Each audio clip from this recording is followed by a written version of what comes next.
Hello, welcome back to another episode of Are You Listening? My name is Jonathan Wyner, and today I'm going to talk to you about limiters. So the limiter is one of the most essential and often used pieces of kit processors that you'll find in the mastering engineer's toolkit.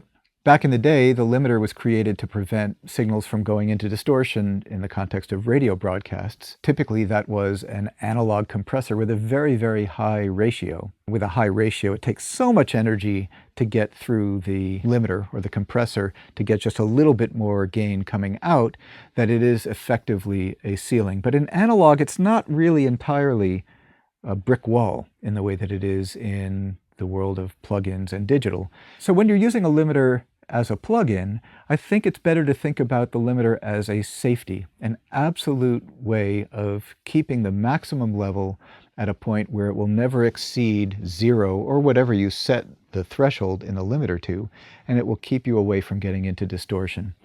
We're not usually thinking in that sense about the sound of the limiter, but we're thinking about the limiter's ability to do something to the sound to get us to where we want to go.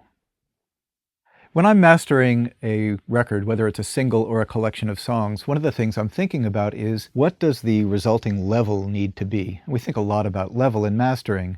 You've probably all heard about the loudness wars. Maybe you've heard about the idea of different levels for a peak normalized format like a CD or WAV files that get played directly from a disc as opposed to loudness normalized material. In any case, the limiter is the thing that allows us to specify the target level. In order to be clever or smart or hopefully adequate about how I set up a limiter, I'll put my file, whatever it is, into my session. Before I do anything else, I'll start to play with the limiter and get the signal close to my target level. So if my target level, for instance, is something like minus 14 dBFS loudness normalized, I will set my limiter, take a look at what the limiter's behavior is going to be to get me to that target level, and then observe what's going on. If I've got too much limiting taking place, then I know that I probably have to do something else to get the track to conform to that level. And we'll talk a little bit later about how you know when there's too much limiting going on. The thing that you want to make sure of is that the limiter is guiding you towards a solution. Now, this is not to say that the limiter is early in the signal chain. The limiter is always the last thing in the signal chain. So while it's the first thing that I deploy, it's the thing that's at the very end that gives me that safety. And any of the signal processing that I'm doing beforehand happens upstream. There are two modes for using a limiter. They both result in the same effect, but they force you to work a little bit differently. So one is an instance where you have a fixed threshold and you increase the gain going into the limiter. And what you'll notice when you do that is that the peak level at the very top of the scale never increases above where the threshold is set, but that the level of the signal, the average level, if you will, is moving up or down depending on what you're doing with the gain going into the limiter. The second mode is where you adjust the threshold and the limiter tool gives you some makeup gain. That is to say, if you drop the threshold down by 5 dB, you will hear an increase in level of 5 dB coming out of the output. You'll still have that absolute ceiling, if you will, in the limiter itself, but it's a different way of interacting with the limiter. In either case, and they're both totally valid ways of working, but in either case, one of the most important things to do if you want to hear whether the limiter is giving you too much gain reduction or too much of an effect is to make sure that when you listen with the limiter on and with the limiter off, you listen in a way that's level matched. In Ozone, that facility is fairly easily affected by clicking on the ear tool that's on the right-hand side underneath the meters, and that will level match the playback so that you can bypass the limiter and put it back in and really hear a true A-B difference.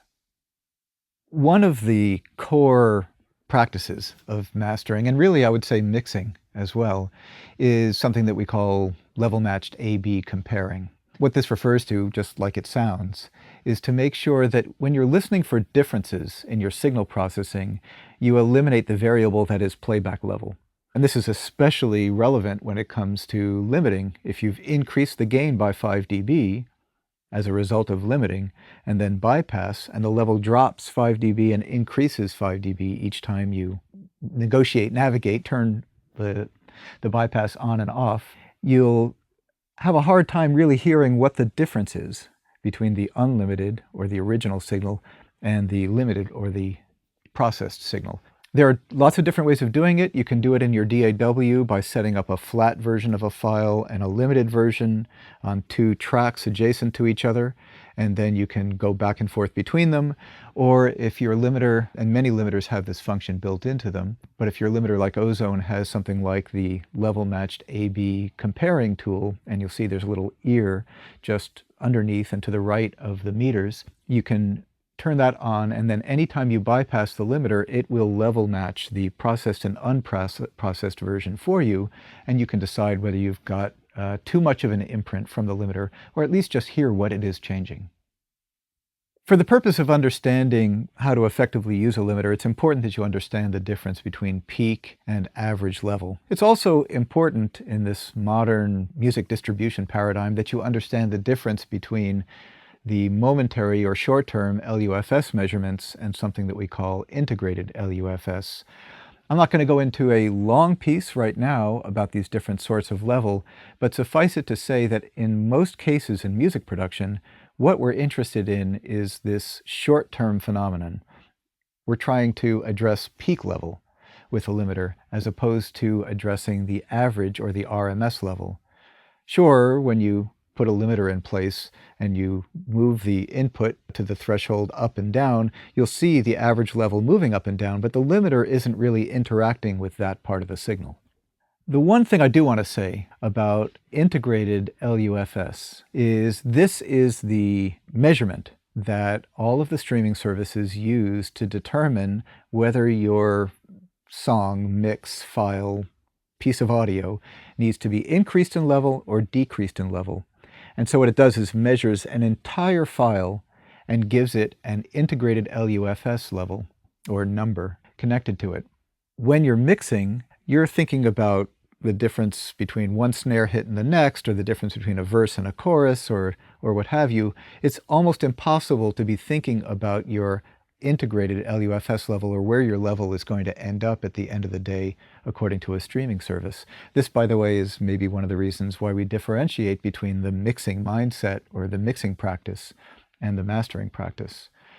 There is one way in which you can anticipate the level that your file will probably come out at when you send it to a streaming service. If you look at the hottest, the peak level of a track, and for most styles of music and most program, that's usually about 2/3 of the way through, or the beginning of the third chorus, or whatever it is, the apex, the emotional peak of a recording. If you wanted to end up, for instance, at a level of -14 integrated LUFS, it's a clever thing to do to imagine that, well, the beginning of the track's lower. So if I want to average at -14, probably my loudest portion needs to be somewhat over -14. Something in the order of 3 or 4 dB higher than what you expect your average to need to be is a good guideline. Now, obviously, your mileage may vary depending on how much dynamic movement there is over the course of a mix. But that's a good trick or rule of thumb or guiding principle, at least to start you out with where to set your limiter. Given that a limiter is a safety and is largely just interacting with peak level, that's a very short-term phenomenon. As I said, we're not really listening for the color of the limiter, but a limiter can impart a change in the sound quality. And it's not just about dulling peaks. It's not just about grabbing the very top of the waveform and restricting it. It also has this somewhat hidden, kind of insidious effect. The result is, when you use a limiter, in most cases, is that you lose a little bit of very low frequency information, and you will gain a little bit of high frequency distortion. It's usually not pleasing distortion. It's usually correlated to the input signal, but not in a way that relates musically to the signal. So if you think about it, take a look at the spectrogram of any mix. You'll notice that the highest amplitude portion of the signal is usually in the low end. It's usually in the bass. And given that a limiter is an amplitude-based interaction, if you will, it makes sense that the bass is the thing that's going to be driving the limiter. Therefore, the harder you drive the limiter, the more the bass is going to be restricted compared to anything else in the program. Now, I think it's important to point out, when I say the word bass, and you talk to mastering engineers, there's bass, which is the bass instrument, and the bass instrument will certainly get louder with everything else. But we also talk about bass that is the low end, the low frequency portion of a signal. So that could be the very bottom of your 808 kick drum, or the thump, the low frequency transient. And that's the thing where you will initially start to lose energy. So when I say you'll lose a little bit of bass, that's what I'm talking about. Coupled with that, and this is something that I think a lot of people don't know to look for, is that limiters have very, very fast release times. If they're slow, they'll hold on to the signal for a long time and tend to be dulling or blurry. So most of the time, people use limiters with a very fast release. That very fast release can turn into high-frequency distortion. So when you're using a limiter, when you turn it on and start to drop the threshold, take a moment and listen for what's happening to the very bottom of my kick, but also think, is my hi-hat coming up? Is the sibilance coming up in the vocal? Are the cymbals getting a little bit sharper? Those things invariably will happen a little bit. It's not to say it's a bad thing per se, but it's a change that you should know to look for to help you more effectively use limiters. One of the things to consider when using a limiter is to what extent we want to link the two channels. When I start talking about compression, I almost always recommend using a fully correlated sidechain input into the compressor. That means that if there's a tom fill that goes from one side to the other that throws a lot of level into the compressor, the whole stereo image won't steer around. If the sidechain is taking a sum of both channels, the compressor will move up and down together. In a limiter, so long as we're not pushing the limiter too hard or too deep into it, we have some latitude to decouple the sidechain input, decouple the two channels as they're interacting with the limiter. This can result in a more or less wide sense of the soundstage, and it's something that you can just play around with and decide what works better for you. Some limiters will let you go for fully coupled, decoupled, or some amount of decoupling to give you a little bit of control over the sense of stereo width. People often wonder what the difference in the IRC modes is in Ozone, so I'm just going to take a moment to talk about what the differences are and how I think about them. IRC1 is something similar to an analog limiter. It has very little of a look ahead to it. So it will react almost immediately to the input signal, behaving a lot more the way an analog limiter does. So the result is that you get a lot more transient reduction. You notice sort of a warmer, punchier sound coming from it. If I'm working on a rock record or a punk record or something that needs more punch coming through the middle, I'll choose IRC1 to give me a little bit more of that. It's almost like a band-limited sound quality coming from it. IRC2 is more like a look-ahead digital limiter. And the look-ahead means that there's a buffer memory that allows the plugin to look ahead, to look at what's coming down the pike and do a better job at reacting literally and cleanly to the incoming signal. So if you want to use a limiter that's going to be a little bit smoother and allow more of the low frequency warmth to come through a track, then IRC2 is a better choice. IRC3 is a crazy sophisticated limiter that for every instance of limiting actually accesses a lookup table, chooses the limiting algorithm that will produce the lowest amount of distortion, and in every instance of limiting, deploy that. The result is a cleaner sound. A lot of people describe it as being brighter. It is guaranteed to have the least distortion associated with it. And so as an absolute safety at the end of my chain, IRC3 is great because it imparts, while you could describe it as bright, it imparts the least amount of color to the signal. And then there's IRC4. This is it's the same three modes, IRC 1, 2, and 3, but in every case, it's got a spectral shaper, or you can think of it as a very sophisticated dynamic EQ that sits in front of the limiter and just pulls back a little bit where you have peaks in the spectrum so that the limiter isn't having to do as much of the work. So that's just a quick tour through the 4 different modes. Sometimes you can associate the different limiting modes with genre. For me, my approach is more, what's the resulting sound that I want to have? I could imagine a string quartet, well, might be a stretch, but sure, a string quartet that might benefit from IRC1, and a punk rock record that just needs a touch of IRC3, or vice versa. So it's really a matter of, what's the thing sound like? What results in the most pleasing sound, or where do I want to take it, and then I'll choose the correct mode for that. The release time of a limiter has a lot to do with how a limiter sounds.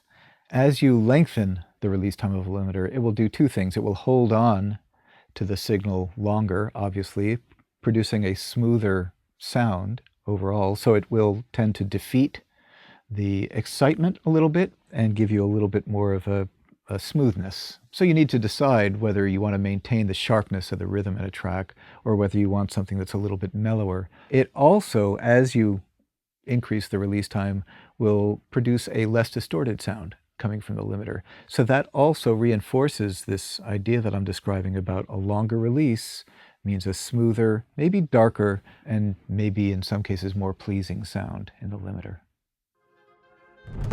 Thanks for watching Are You Listening? If you want to be notified about other episodes when they come out, subscribe to the YouTube channel and then you use the little bell icon. Feel free to go to the iZotope.com website. There are lots of educational materials there. There's the iZo sessions where you can download sound samples and experiment with them yourself. You can download a copy of Ozone, and I look forward to seeing you next time. Hope you find this useful.